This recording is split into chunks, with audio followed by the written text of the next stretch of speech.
Bonjour, bonjour les amis. Comme je vous l'ai dit la fois dernière, nous allons continuer avec la simplification par le diagramme de Carnot ou le tableau de Carnot. Alors, ça sera une partie très facile. L'objectif, l'introduction et la définition sont des parties que vous allez tout simplement vous attarder par vous-même. Mais on va aller rapidement dans le vif du sujet. Là, nous avons quelques points qu'il faut tenir compte pour pouvoir simplifier par le diagramme de Carnot. Voilà ces quelques points qu'il faut tenir compte. Je ne vais pas les lire. Vous pouvez arrêter la vidéo pour pouvoir les lire. Je vais aller rapidement dans le vif du sujet. Je vais les expliquer là-bas une seule fois de façon pratique. Alors ici, nous allons commencer avec la présentation euh, de la table de Carnot. Et nous allons la présenter avec 3 et 4 variables. Commençons avec cette présentation. Nous avons là, pour 4 variables, c'est-à-dire 4 variables comme vous voyez A, B, C, D par exemple, c'est 4 variables. Alors la formule qu'on va appliquer, c'est la formule 2 puissance n. Or, nous avons vu un peu plus en haut là-bas, quand vous allez lire, vous allez vous rendre compte que j'avais écrit 2 puissance n. N sont les variables. Alors, on remplace n par 4. Ça va nous donner 2 puissance 4 qui est égal à 16 cases. Et quand vous comptez ici, vous allez voir que c'est 16 cases. Trois variables, c'est-à-dire que A, B, C, D par exemple. Alors, en remplaçant n par 3, nous aurons 2 puissance 3 qui est égal à 8. Là, c'est 8 cases, vous voyez comme ça. On peut le mettre également debout, hein, ça ne pose aucun problème. Donc, c'est un peu ça. Maintenant, nous allons le faire, cette partie avec des exemples, hein, des exemples pratiques. Donc, voici le premier exemple. Donc, nous avons comme ceci, hein, nous avons A, B, C. Alors, comme nous avons remplacé, nous avons là A, B, A bas, B bas, A bas, B, A, B plus A, B bas. Et là, nous avons C bas, C tout simplement. Alors ici, on retient seulement les choses, les valeurs qui ne changent pas. Et comment est-ce qu'on va lire? Par exemple, on encadre les deux ci. On encadre ceci. Alors, quittant d'ici à là, c'est-à-dire d'ici à là, qu'est-ce qu'on remarque? On remarque effectivement que ça ne change pas. Tout ça, n'est-ce pas? Si nous sommes toujours à A bas, B bas. Si nous descendons encore, nous sommes toujours à A bas, B bas. C'est ça qu'on voit ici. Or, lorsqu'on nous quittons d'ici à là, ça change. Donc, je ne comprends pas. La même chose ici, hein, pour ça. Quittant d'ici à là, ça ne change pas. C'est quoi? C'est tout simplement C. Et là, maintenant, lorsque nous quittons d'ici à là, qu'est-ce qui ne change pas? C'est le dernier, donc B. B qui ne change pas. C'est ça qui nous donne cette valeur. Donc, vous voyez un peu. Il est à noter que quand on veut encadrer, d'après les principes qu'on a vu un peu plus haut, c'est qu'on commence par encadrer 8. On n'a pas les octets, donc 8. Donc les 1 qui sont regroupés 8, n'est-ce pas? On les encadre. Après ça, la priorité sont les quartets, c'est-à-dire 4. Et puis les doublets, le 1 adjacent également. Donc c'est la priorité. Donc à chaque fois, donc s'il y a 8, j'encadre d'abord 8.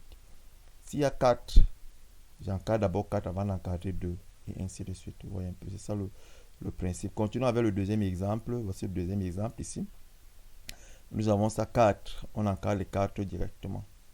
Et là, comment ça se passe? Je vais lire. Vous voyez que quittant d'ici à là, tout va changer. Ça veut dire quoi? Ça veut dire que on a là A bas, B bas, A bas, B, A, B, A, B bas. Ça sera toujours comme ça. Hein, c'est comme ça, la même chose. A bas, C bas, D bas, C bas, D, C, D, puis C, D bas. Alors, vous voyez très bien que quittant d'ici à là, qu'est-ce qui n'a pas changé? C'est seulement A bas qui n'a pas changé. Mais quand on quitte d'ici à là, même A bas change, n'est-ce pas? Ça change. Donc, on ne peut rien prendre ici. Par contre, on peut prendre les deux ci parce que quittant d'ici à là, les deux ci ne changent pas. Donc, ça reste toujours CD, ainsi de suite. Ça ne change pas. C'est on a cette solution-là, CD. Continuons avec le troisième exemple. Hein. On va continuer avec le troisième exemple. Là également, c'est facile, hein, les amis. Pour le troisième exemple. Alors, nous avons, c'est 1. On peut parler de 1 adjacent, n'est-ce pas? On a vu ce que signifiait un adjacent dans les principes là-bas en haut. On a même défini ce qu'on entend par un adjacent. Vous voyez, les 1 sont au point. Je préfère utiliser ces expressions comme ça pour que ça soit facile. Hein. Alors, les 1 adjacents, lorsque nous regardons, qu'est-ce que nous voyons? Qu'est-ce qu'on remarque? On remarque ceci, que voilà, c'est au point, donc j'encadre comme ceci, puis j'encadre cela. Maintenant, comment est-ce que je peux les lire? Je vais lire comme ceci. Hein. Quittant d'ici à la case ici, je sur les deux, c'est ça et ça, je tombe ici. Qu'est-ce qui n'a pas changé? Nous voyons que c'est B bar, n'est-ce pas? C'est ça qu'on voit ici. Et là, nous voyons que C bar ne change pas. Ici, C bar ne change pas. Là, on a trop C bar, c'est ce qu'on voit là. Donc, c'est un peu ça. Très facile. Un autre exemple encore, c'est celui-ci. Alors, comment est-ce qu'on fait celui-ci? On encadre là, comme vous avez vu, on encadre là. Mais on pouvait encore continuer à encadrer pour que vous voyez comment ça va se passer. Encadrer encore comme ça et puis comme ça. Vous voyez un peu. Normalement, c'est comme ça qu'on devrait encadrer. Mais on a laissé comme ça pour que vous puissiez voir. Parce que beaucoup peuvent se tromper. Hein. C'est-à-dire que, quittant d'ici à là, on se dit tout simplement qu'il y a ça qui ne change pas. Et on met A bar, B bar. Puis, quittant d'ici à là, qu'est-ce qui ne change pas? Nous avons là tout simplement D bar. C'est ça. La même chose. Hein, quittant d'ici à là, nous voyons que c'est la même chose que nous aurons. Hein. A, B bar qui ne change pas. Et quittant d'ici à là, qu'est-ce qui ne change pas? C'est tout simplement D bar. Or, on peut mettre ici D en facteur. Si on met 2 en facteur, on va retrouver ceci. Vous voyez un peu. Donc, c'est un peu ça. Du coup, ça fait réfléchir. Alors, comment est-ce qu'on traite celui-ci? Après, on plie ça de 2 façons. On plie, on suppose que ça, c'est le milieu. Le milieu, là, le trait qui est ici, là. C'est le milieu. On peut plier comme ça. D'abord, le 1 s'il vient retrouver celui-ci, là. Comme une feuille, n'est-ce pas? L'autre vient retrouver l'autre. On lit en bas comme ça. Puis, on plie encore le milieu ici. Ça, le 1 s'il vient retrouver ici. Le 1 s'il vient retrouver là. Puis, on lit comme ça. Tout simplement, là, c'est facile. Essayons de plier.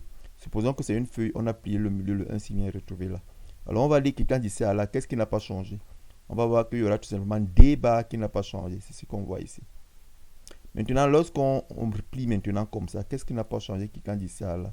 C'est B bar, c'est ce qu'on voit ici. Donc c'est la bonne façon de lire ceci quand on travaille.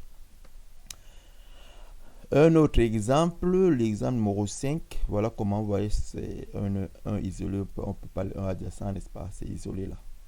Alors, vous voyez très bien qu'on peut lire tout simplement ici A, B bar, C bar, D bar. Donc, les 0, c'est bar, n'est-ce pas? Quand on voit 0, c'est bar. Donc, c'est ce qu'on voit ici. Plus. Maintenant, quittant d'ici à là, qu'est-ce qui se passe? On a qu'est-ce qui ne change pas? C'est B. Voici B ici. Et quittant d'ici à là, qu'est-ce qui ne change pas? C'est D. C'est ce qu'on voit ici. Maintenant, quand on prend celui-ci, quittant d'ici à là, qu'est-ce qui ne change pas? C'est les deux ici. A, B. Maintenant, quittant d'ici à là, qu'est-ce qui ne change pas? C'est C tout simplement. C'est C qui ne change pas. Donc, voilà le résultat. Très facile, très très facile les amis. On va continuer ici avec le prochain, l'exercice numéro 6. Alors, voilà comment on encadre encore.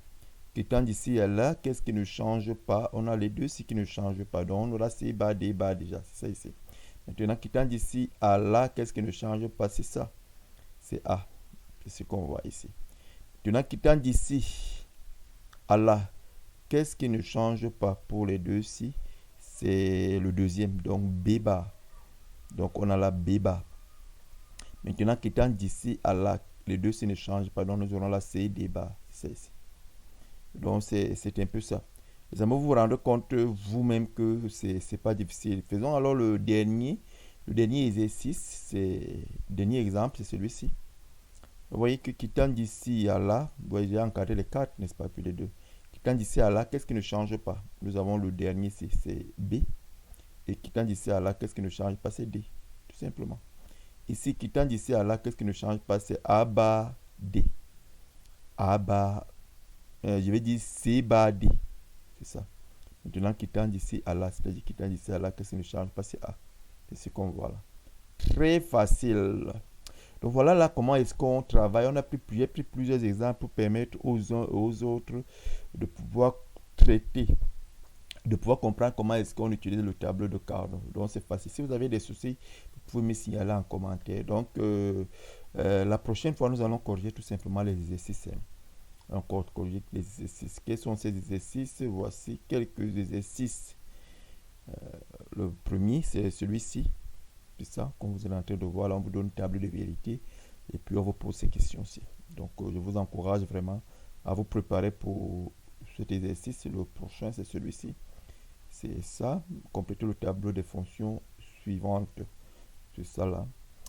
Très bien, donc quand vous allez traiter ces exercices la prochaine fois, ça fait que quand vous allez me suivre, vous allez voir comment on traite, je vais corriger ces exercices.